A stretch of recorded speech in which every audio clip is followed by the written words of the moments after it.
So we're here on Wednesday, May 11th. I don't know how that is possible, that it's already May 11th, but here we are.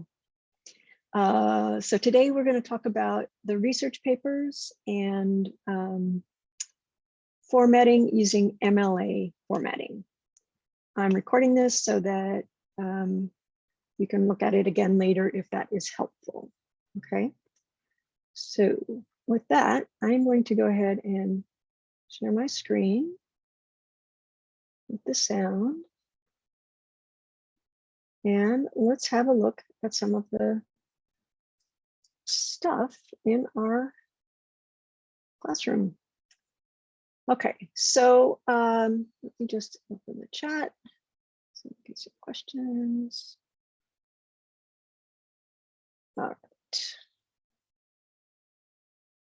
I don't want to put anything. Okay, so in our classroom, we go to classwork, our middle tab. In the section under block 4, essay number 4, research paper, towards the end, there is a section that is just materials. You know it's materials because it's not colored in, it's just gray. It says MLA and research paper handouts. And here you will find a variety of different things that I hope will make your life easier as you're doing this paper. So they are here. You can come back and look at them again later, but I just want to make sure you know that they exist. I've opened a few of them already, and we'll look at those. But there's a couple of samples of how the paper should look. There is another copy of the research paper outline, not the outline, the assignment. There's a document about quoting and paraphrasing, so you know like how you do which one. Things about titles, about hanging indents, which I will show you because that's something that most people aren't used to doing, but you need to do it for MLA formatting. There's also something if you are going to cite a picture or a video, something that's not a written text and you're not sure how to do it, there's a little bit of information on how to do it here. There's an MLA citation generator. This is a Scribber one. I use this all the time to make sure that it's formatted correctly. It's great. And let me just make sure I've opened that as well so we can see how that works. And then there's also something about capitalization for capitalizing titles, which I also use all the time because in all my many years on this planet, I still haven't understood fully why you capitalize what you capitalize. And it changes a little bit depending on which format you're writing in. If you're using MLA or Chicago, or I don't know. They all have different rules. So I just use this because I want to make sure I have it right for whatever I'm doing. And I would rather spend my brain cells remembering other things that are more important to me than the rules of capitalization. So I encourage you to do the same thing. Any questions so far?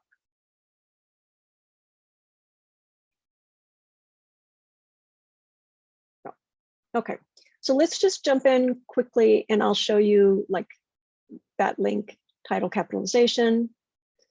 Just click on it. It's called Capitalize My Title. And you can select the format that you're using, whether it's APA, AP, Chicago, New York Times, one of the other gazillion things that there are. You're using MLA, Modern Language Association, I think is what that stands for. And you go here and you just type in your title. So I was just looking up a book called So You Want to Talk About Race. So I'm just typing it. I did not add any capitals. I just typed it in lowercase and it automatically fixed it for me, which I find absolutely wonderful. So then I can just copy and paste. I think I can just click on this and it will automatically copy it to my, I don't know what that is. It will copy it to my clipboard. Go away, go away. or I just cut and paste it. Okay, so it's very helpful, takes out the confusion of what's supposed to be what, and make sure all your titles are correct. If you are getting something from the internet, they don't always use the proper title rules anymore, and I don't know why that is. But in academia, you would be expected to fix it to match the format of the paper you're submitting. So even if somebody writes a cool article on CNN's website, and it's a great article, but they haven't used the right title capitalization, it looks more just like a sentence, still pop it in here and make sure that it looks proper so that when your professor looks at it, they will know that you are not the person who was lazy and didn't use the right title format. Much better to err on the side of caution than to look like you haven't done your job. Why is capitalization different for every category? Oh, so these are not categories. What these are different formats for different style formats for when you're making citations. And why there are so many, it's like, why do we not have the same kind of plug to use for things all around the world? I don't know, it just is what it is. So there's different styles, and some people prefer the one that is Chicago style because it looks a certain way. Some will always use the New York Times style because they want it to look a certain way. At LaGuardia in the English department, we use MLA. I don't know why they decided on that particular format, but that's what they use. So that's what we teach. And that's what you need to use for this paper. But basically it's a stylistic choice, and it determines how your paper will look at the end. So an MLA formatted paper will have your citations on the last page in a works cited page, and they will look a certain way, versus another format that might have you do footnotes, or another one that just has you list a bibliography and it doesn't matter how the indents are aligned, things like that. So it's really just little, it's like almost, I don't want to say simple as using a different font, but it's just a style choice. And why people select, I'm not 100% sure, but there are just some standards that are within communities. And this is the one that our English department community uses. So that's what I know. All right, so that is that. Then here, this document to me is kind of like a little bit overwhelming, but if you want all of the nitty-gritty details on what is what in an MLA formatted document, you may find this one very helpful, because the green boxes contain the explanations of MLA style guidelines. So this is sort of the what, and then the blue, it contains directions for writing and citing in MLA. So that's more the how. So this is where, for example, you'll notice that in all of the assignments where I have already created a document for you to put your essays, you have this place up here that has the last name and the page number. And that actually belongs in the header so that it automatically updates for you. You don't have to worry about changing it each time. And it comes from a time, I mean, it's sort of the standard, but it also comes from a time when, like, I think I've told you this story before, that if I were to print out all of your papers, if I'm one of those teachers that likes to do everything by hand, or we're in a classroom setting where you actually turn in your paper, and then say I printed them out and I have them all aligned, and then I set them on my chair here, and then my cat, who you have seen many times, comes from her little napping spot and she decides she wants to jump up on my chair and then on the desk. She lands on the papers and they go flying. If it only has the page number, then I have to figure out whose paper is what when I put them back together. If it has your last name and the page number on each page, then it makes my life much easier. We're gonna, oh, I'll show you how to do the header. We'll open a document and I'll show you how to do this. Good question. So that's why we do it. Just so you know that there's a reason. It's not teachers just trying to make more work for you. It's really for your own sake, so that you're making your professor's life as easy as possible, so that they have to figure out which pages go to which. It's easy for them. Okay. And I will show you. Don't let me forget. If I haven't done it, keep reminding me, Evan. So here you put the basic information, you know that. You put the title centered. You do not bold it, underline it, or italicize it. It's just in regular text. For all of these papers, I'm sure you have noticed, we've been using 12-point Times New Roman font, and that everything should be double spaced. That's for everything. And part of the reason that we do that is that's sort of a standard in writing in general. So if I write a piece and I submit it to a magazine, I want them to publish it, I will send it in this same format also. I will not put professor's name, but I will use a Times New Roman 12-point font. I will double space it and put the page number and my name just like this, because this is a format that travels well through email and internet and Google Classrooms and so on and so forth. So you have a better chance that when the other person gets it to read it, it will look like you wanted it to, the way that you intended to send it. Other fonts can get weird. Maybe the other person doesn't have the same font set in their computer. You don't want to mess with it. Just stay with this. Simple, clean. It's what everybody does in the business. And then once something is going to be published, then they do the fancy stuff and putting in it to other styles. Okay. But for our purpose, just always use 12-point font, Times New Roman, double space everything. And just to quadruple check that everybody knows, double spacing means that there's an extra line between the sentences. Does not mean that there are two spaces between words.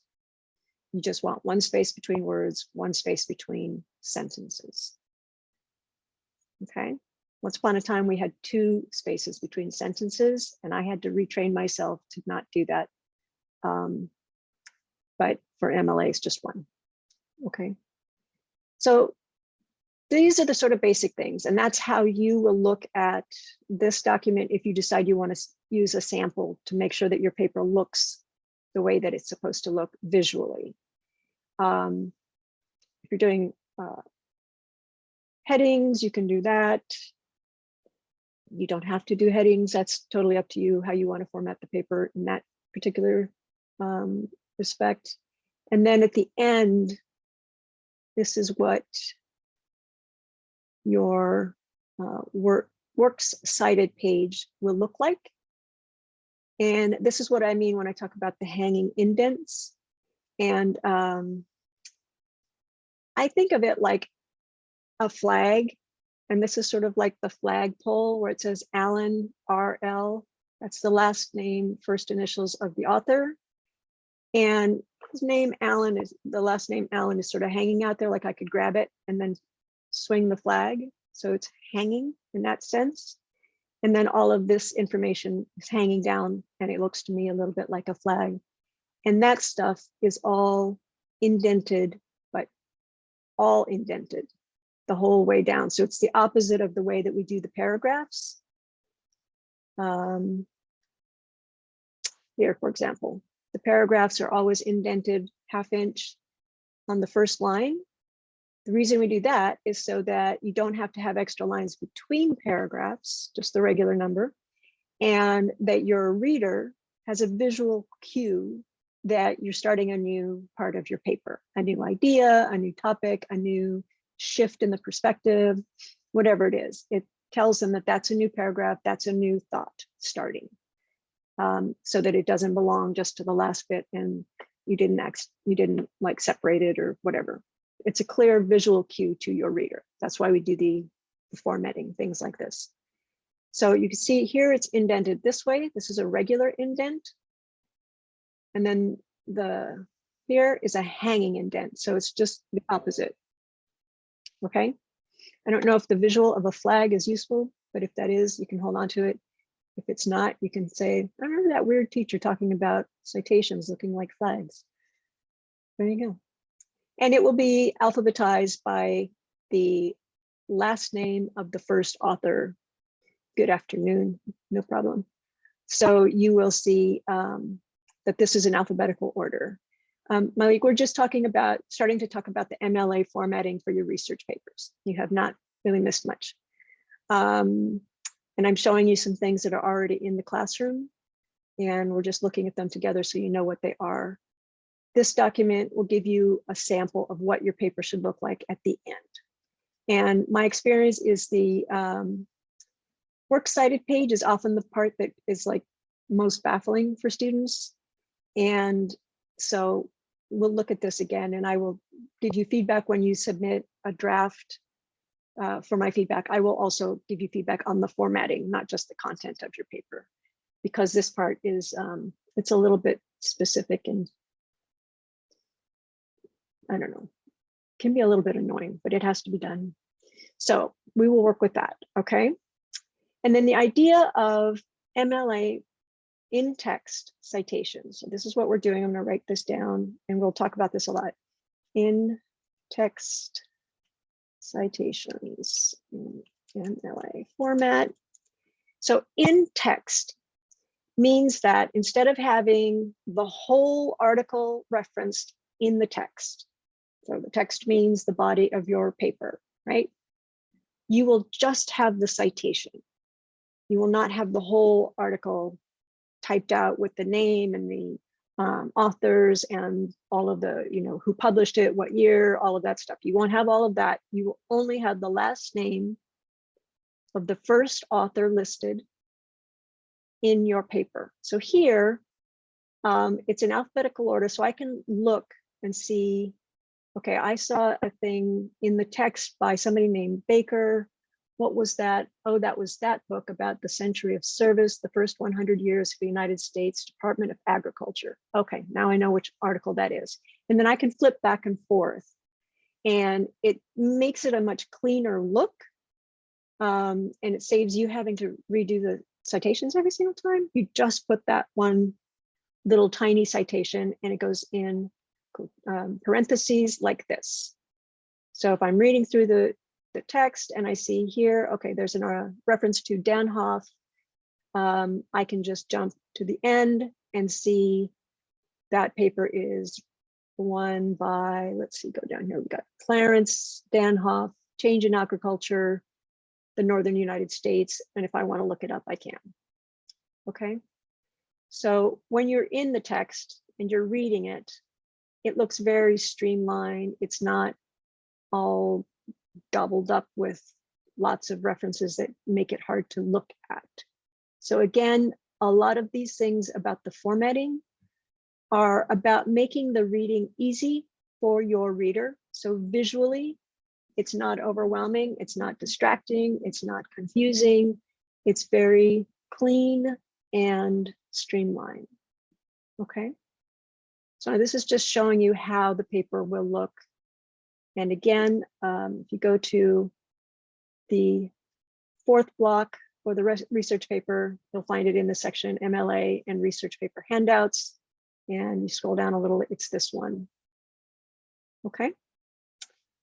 All right. So then, let's go back before we do anything else. Let me open a document.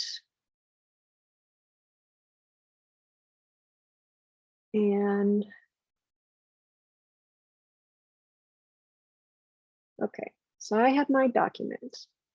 So the first thing I'm going to do in the documents I provided to you to submit your papers, I've already done the formatting, the basic formatting. But if you're creating a new document, first thing you want to do is go in, change the font because it defaults to Arial. There's probably a way to change your settings for Google. I haven't looked at it. But you just pick Times New Roman, you put it in 12, and then you know that everything for your paper is going to be in the right font. To double space things, you go here to line and paragraph spacing with this little up and down arrow. Click on that.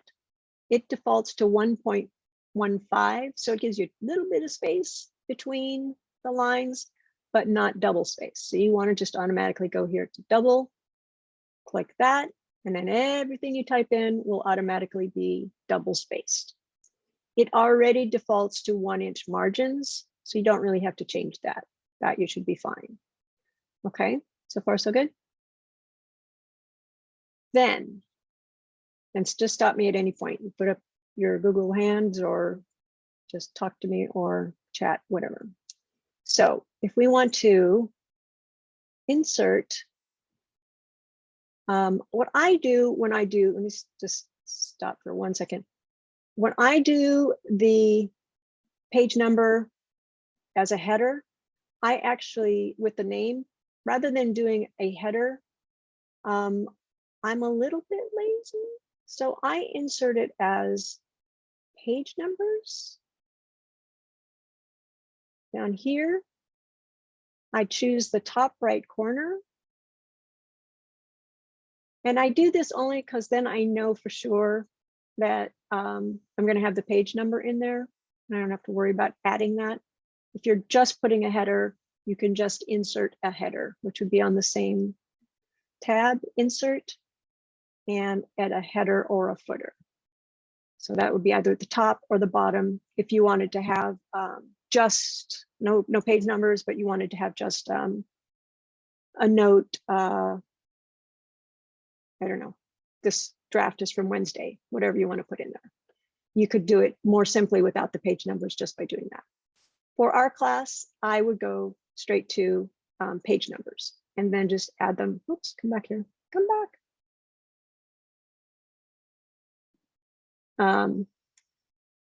So let me just delete that.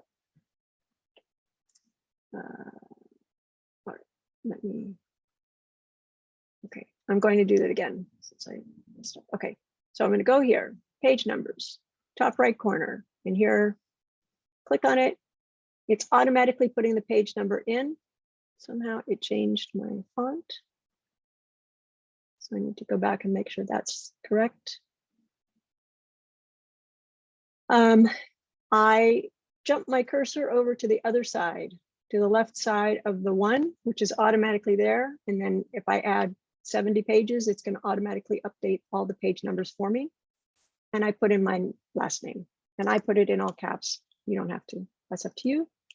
Because I'm fancy, I like to put a little line. Oops. Here. Just because I think it looks nice, it sort of separates it from the name to the page number. You don't have to do that, but I do it. That's me.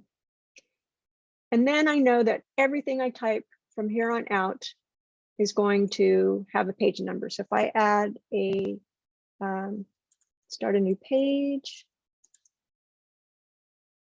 automatically here on the next page, which I can do by command return, I'm on Apple, automatically enters a new page. And every time it's going to carry this over Clark 3 so that I don't have to worry about adding it on each page. And the main reason you don't want to do that is because the second you change anything, it messes up the format. So if you add it manually by yourself each time, each page, it's not going to stay where you want it to stay. Putting it in the header keeps it in the right spot. Okay. All right. So then I'm going to title my research paper,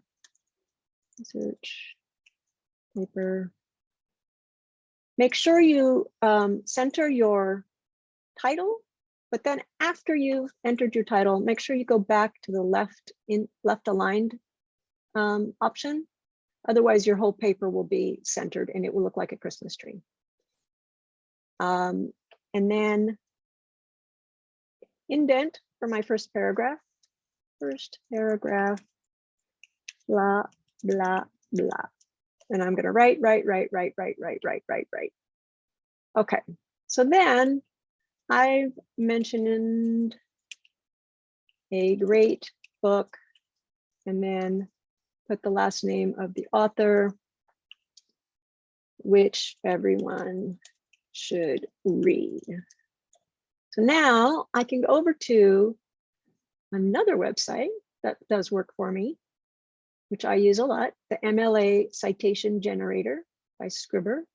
The link is in our Google Classroom.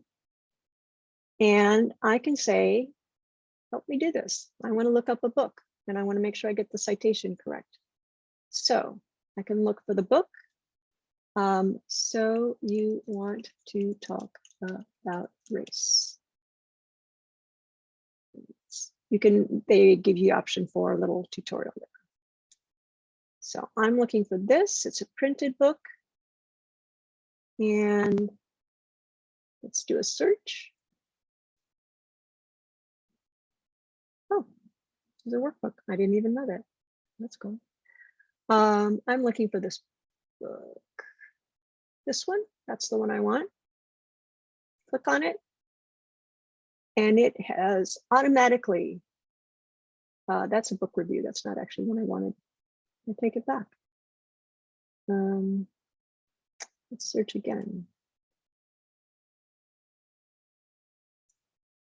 That's what the actual book. Okay, here we go.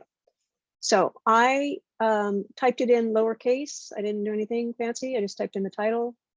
It searched for me. I found the book I was looking for, and it has automatically fixed the title to be in the proper title case. It has the name, it has the year, it has the publisher. I don't really need anything else because this is a straightforward citation. I click Cite Source. Boom. It is now ready for me to use. And all I have to do is, did it copy it already? Click to copy. So it's copied. Now I can go back to my paper and I'm adding a new page. This is going to be my works cited page. And go down here, this, and there it is. It's already there for me. So if I were to add another book, let's go again. Let's say, trying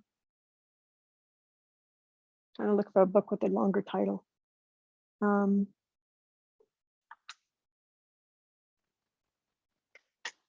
about this one, stamped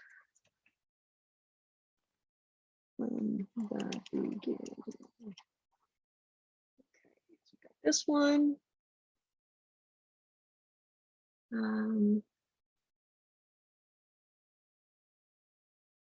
So let's do this one because I know it has more than one author. It has fixed the title for me. It has listed the authors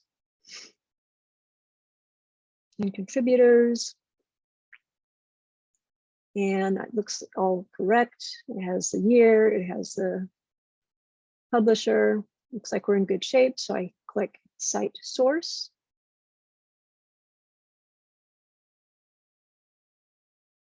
You have to do it this way. Now it needs to be done. You can, how you get it into this format, you do not have to do it this particular way using this website, but you do have to have them in this format. That's required. Okay. So here it has made my citation and I click on it. It's copied, go back to my paper, and now I can paste it in, but it didn't put it with the hanging indent, which I do need to do. So what I'm going to do is I'm going to take both of these. I'm going to move this back to the left side and get this thing to move over. And I'm going to go here to Format, Align and Indent, Indentation Options, Click on that.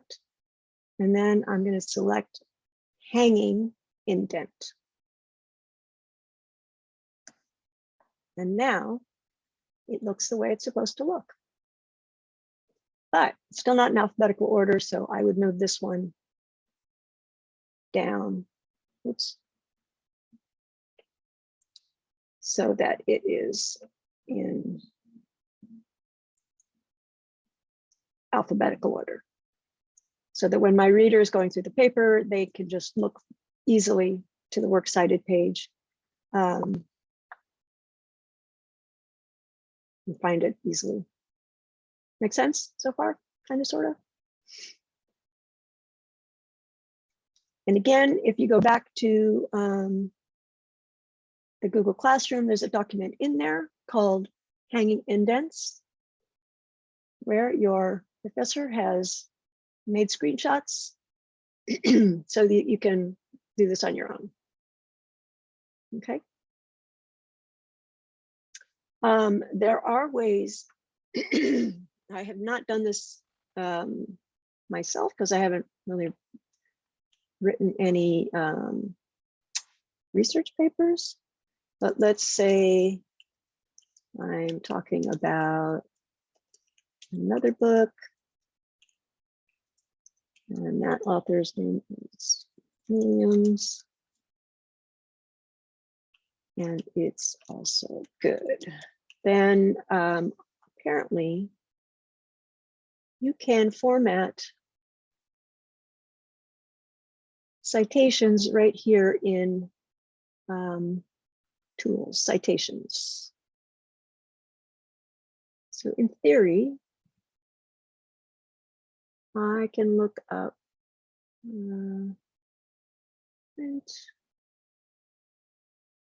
site. I don't have ISBN. Let's do it manually. Author is Allison K. Williams, and the title is 7 Drafts, and the publisher is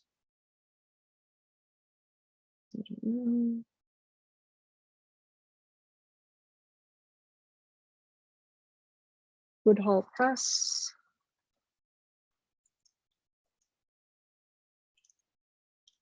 And the year was 2021. Okay. I can add all of this information in, and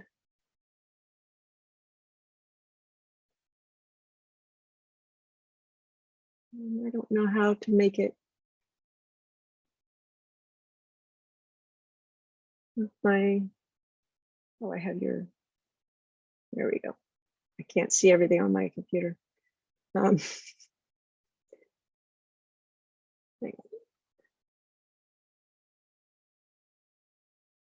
Okay, and then I add citation source. It formats it for me, and then it just, oh, it cited it for me. Look at that. Okay. And then, but didn't copy it. Cite. If I copy it.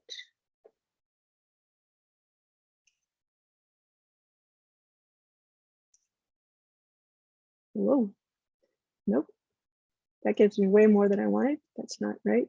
I've never really used this on Google Classroom. So if you want to try it, play around with it. I think it's easier probably just to do the other stuff, but I don't want to deter you from anything. So there you go. All right. So with that said, let's go ahead and I'm going to have you watch a couple of little clips because I think that they describe it more clearly than I do. And you can go back to them again and again to look at them. Hopefully this will be helpful. So let's watch this one. MLA style in-text citations. a vidcast lecture brought to you by Eliza Gellis in cooperation with the Purdue Online Writing Lab. What is an in-text citation? In MLA, when you reference others' work in your writing, you use a parenthetical or an in-text citation. This involves placing that source information in parentheses at the end of the sentence. So, when do you need an in-text citation? You use in-text citations in two situations. One, when you directly quote someone, like here, for example, where we use Wordsworth's own words. Or two, when you reference or paraphrase their work, like we do here, when we summarize Wordsworth's ideas in our own words. So, how do you cite in text? First, there's author page style.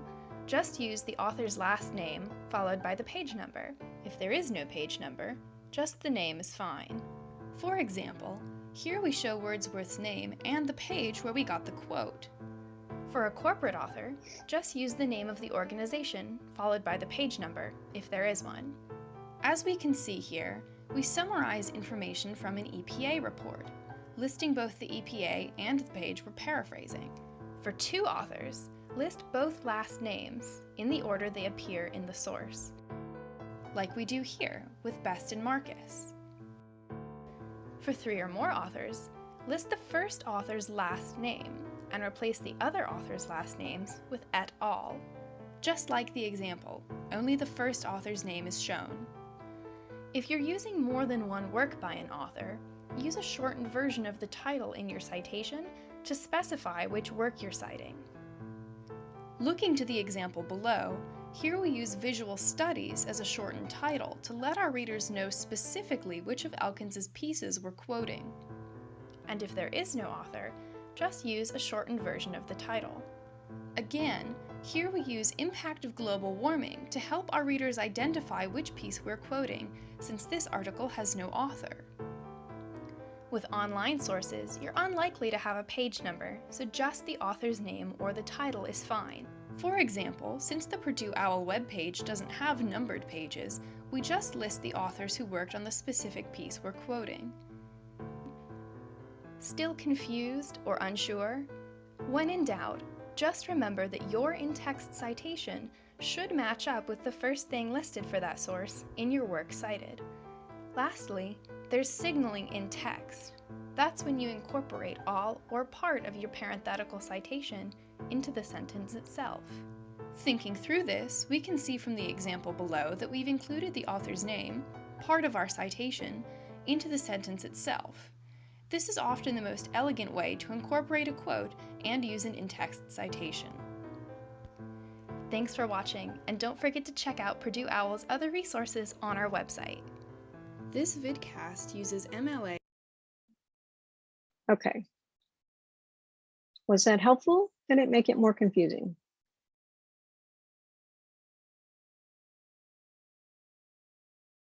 Questions?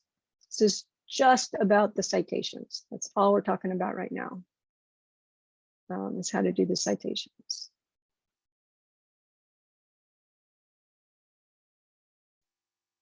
Good. All right, let's watch one more, which I think is a little bit maybe more fun. This one is very good and specific. It's a little bit boring, but it's in the Google Classroom. You can come back and watch it again if that is helpful for you. Okay, so this one is a little bit more lively.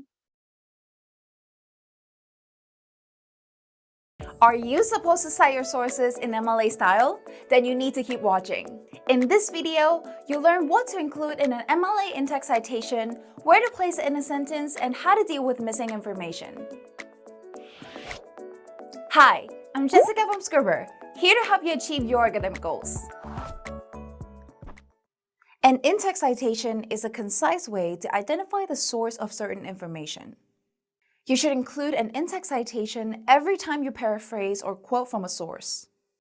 It helps the readers to locate the corresponding entry in the reference list at the end of your paper. The in-text citation consists of the author's last name and the page number. Yep, easy as that. Now you can integrate your in-text citation in a sentence using a parenthetical or narrative citation. Place a parenthetical citation directly after the relevant quote or paraphrase, and before the period or other punctuation mark. If you've already named the author in a sentence, add only the page number in parentheses, like this. This is called a narrative citation. Now, if a sentence is supported by more than one source, you can combine the citations in a single set of parentheses. Separate the two sources with a semicolon. By the way, you can generate your in-text citations and works cited lists super easily with Scribber's free MLA citation generator. Just click and it's copied. But what if there's more than one author? Good question right there. If a source has two authors, name both. If a source has more than two authors, name only the first author followed by et al., which means and others. This one doesn't have an author. What do I do? If the author is unknown, the in-text citation must match the first element of the works cited entry. This may be the name of an organization or a shortened version of the title. If the title is longer than 4 words, shorten the title to the first word or phrase. Now, depending on the type of source, if it's a self-contained work, for example, a whole website or an entire book, put the titles in italics. If the source is contained within a larger whole, for example, a page on a website or a chapter of a book, put the title in quotation marks. There's no page number on this one.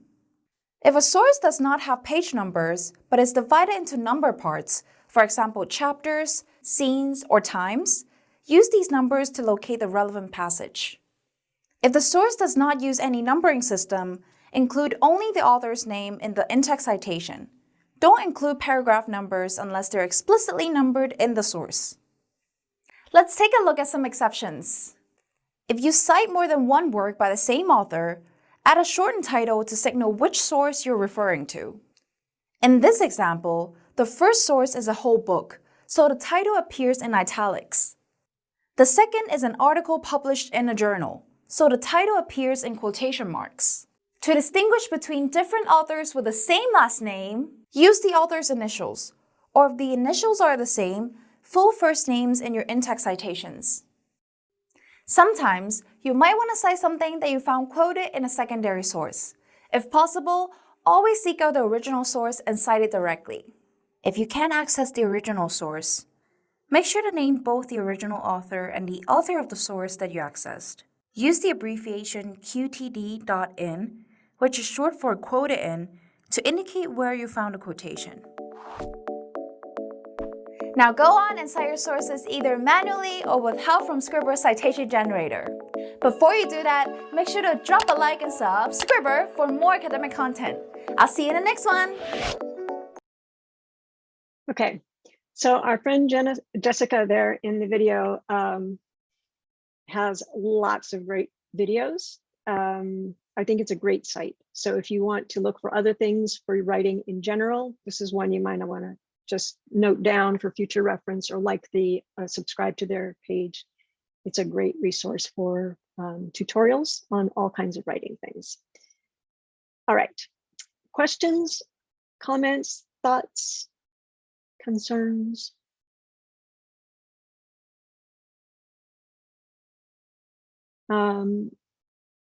And again, this is all in our Google Classroom in block number 4, essay number 4, MLA and research paper handouts.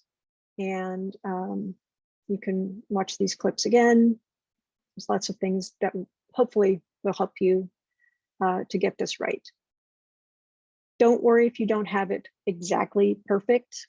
If you've not done it before, it can be a little bit confusing, but do your best. And then when you send me the a first draft with your citations included, I will fix some of them and show you how they should look so that you have an example directly in your paper. And then you can just fix the other ones so that they also look the same.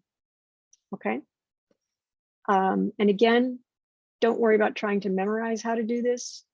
Don't waste your brain cells on it. Just know that you need to look to find out how to do it, and make sure that you follow the rules that your teacher stipulates in the instruction for the assignment. Again, in this case, I'm assigning MLA in-text citations because that's what the LaGuardia English department does. Guarantee next semester somebody else will assign you a paper with a different format. So just know that you can know how to find the information you need. Okay. Another document that is in the same section in our classroom that I wanted to just draw your attention to is quoting, paraphrasing, and summarizing. And this little handout is just, I think, 2 pages, 3 pages, 4 pages. Look at that, it's 4 pages. It gives you examples of what is a quotation, what is paraphrase, and what is a summary. So it literally tells you what it is. Quotation matches word for word. Paraphrase matches the source's meaning, but uses your own words. And a summary just sums up the main points using your words. And it is generally much shorter than what the source has written. So you're just sort of picking out the salient points and sticking them into your own words in a shorter version, but you still need to use a citation. So the reason you want to use a citation, and listen up, this is an important thing, is even though you feel like, well, I've already referenced it, I don't need to put a citation every single time. Much better to have a paper filled with citations because you've erred on the side of caution than to not have citations. And then a professor who maybe is familiar with what you're looking, the materials you've been looking at, comes back and says, that looks kind of like the writing of Allison Williams. I don't think that my student wrote that. I've seen this idea before in that sort of context. And then they might go and look it up and say, yeah, in fact, that's from page 23 of her book. And my student did not give credit to the original author, whether it's quoted, paraphrased, or summarized. And therefore, I, professor, think that maybe my student is plagiarizing. They're trying to steal that person, that author's ideas, and claim that they are their own. If you have taken the time to look at a source and get an idea, you can take the extra minute to cite it and avoid any possibility of being accused of plagiarism. If you are ever accused of plagiarism in college, you can get kicked out of the school. They take it very, very, very, very, very seriously. And there's absolutely no reason to do it in especially a research paper like this, because you have to look up the sources anyway. So just give them credit. And know that it's not, if you're giving them credit, it's not that the teacher's going to say, well, the student can't think for themselves. Absolutely not. The whole point of academia and academic writing is that you research other people's ideas and then you build on them. So you give them credit and then you say, somehow alluding from this fact, I have deducted that, blah, blah, blah. And I'm now creating an even more interesting thought because I've done this research. So you're indicating that you're not starting from scratch. You are starting based on the wealth of knowledge of other people who have researched the topic before you, and you're giving them credit, and then you're adding to it. Obviously, if there's stuff in there that your paper that is an original thought, you don't have to quote yourself, right? But that's how you make it clear to the reader which is yours, which is borrowed from somebody else, and that you're building on and embracing the notion of why we use academic sources. Okay. So this handout will show you how to do the different types: quotation, paraphrase, summary. And it's pretty simple and straightforward. Gives you information. Have a look at it if you're not sure how to do those 3 things. But you will want to do all of them ideally. I encourage you to do like at least one quotation, one where you paraphrase it, where you match their meaning, but using your own words and give them a citation. And then another summary where you just sum up the points that you've gotten from one of your sources and then you give them credit in the citation as well. Okay. Questions, thoughts?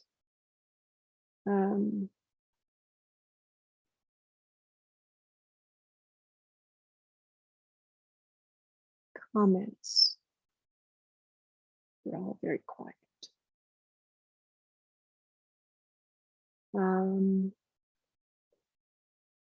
So in theory, the first draft of your research paper, including sources, is due tonight. In reality, if it comes in another day or two, that's fine. But you do want to be working on this paper regularly between now and the end of the semester, so that you don't get slammed at the end and suddenly it's the 25th of May and you're like, oh, I have to write this whole paper and I haven't even started. So keep adding and adding and adding. And for this one, you would want to have whatever draft you have so far. Doesn't have to be completed, doesn't have to be perfect, but just, you know, whatever you've got at the moment. And then add your sources. And again, for this draft, that doesn't have to be in MLA format if you don't want to jump on that one yet. If you want to, obviously you can, but if that's feeling intimidating, don't worry about that part just yet. But you do want to list the sources and clarify how they support your thesis, and sort of as an annotated bibliography. That will help you to remember, okay, this is why we're going to look at this paper in this context for this research assignment. Okay. How many sources? So I believe I changed the assignment a tiny bit because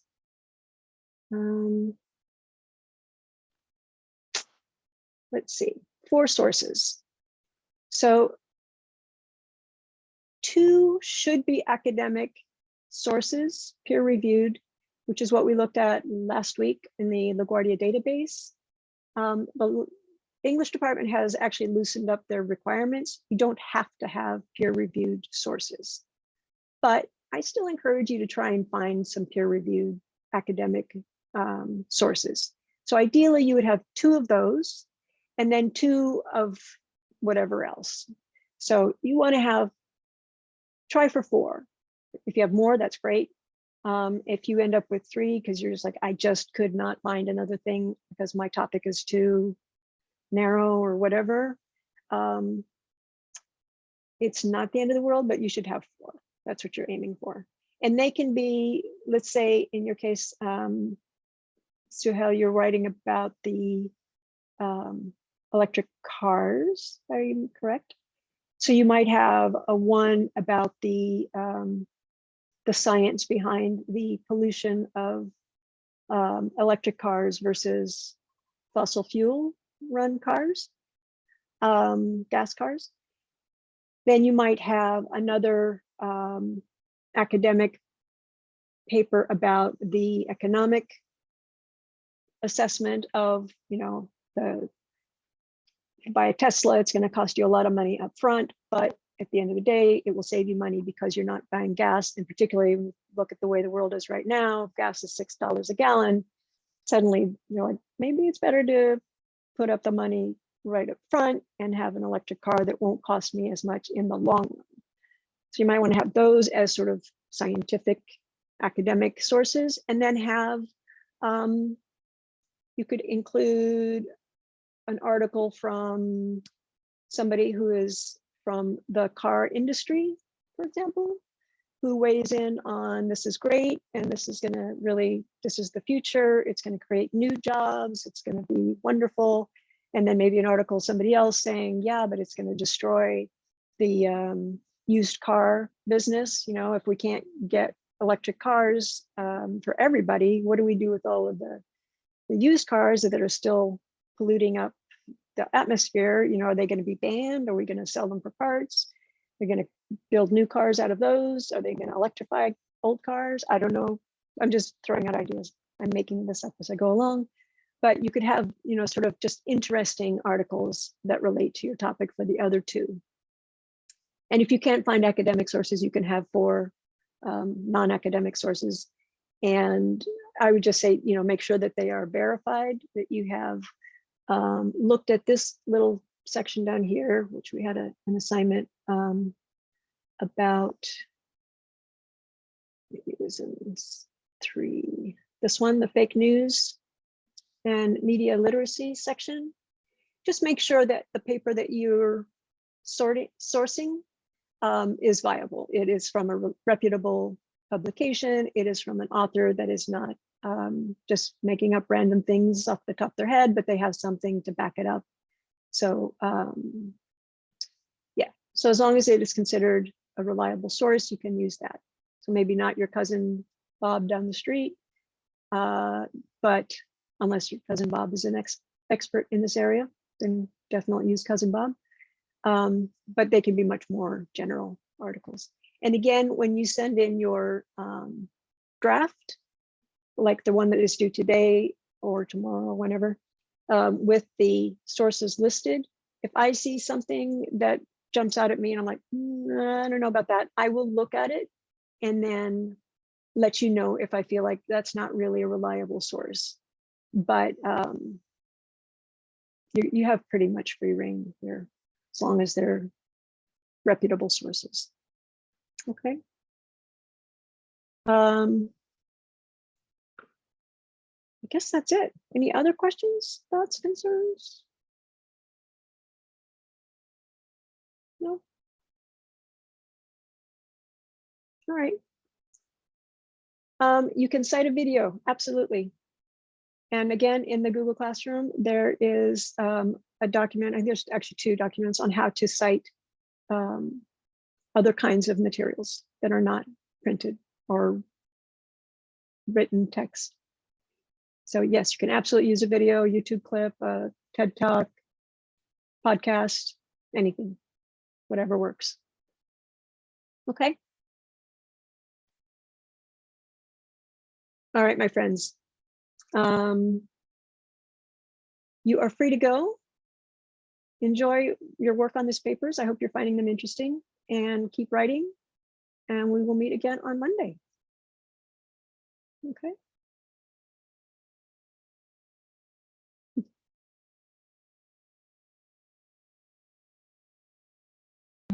Have a good day, You're Miss. welcome. You too. Take care.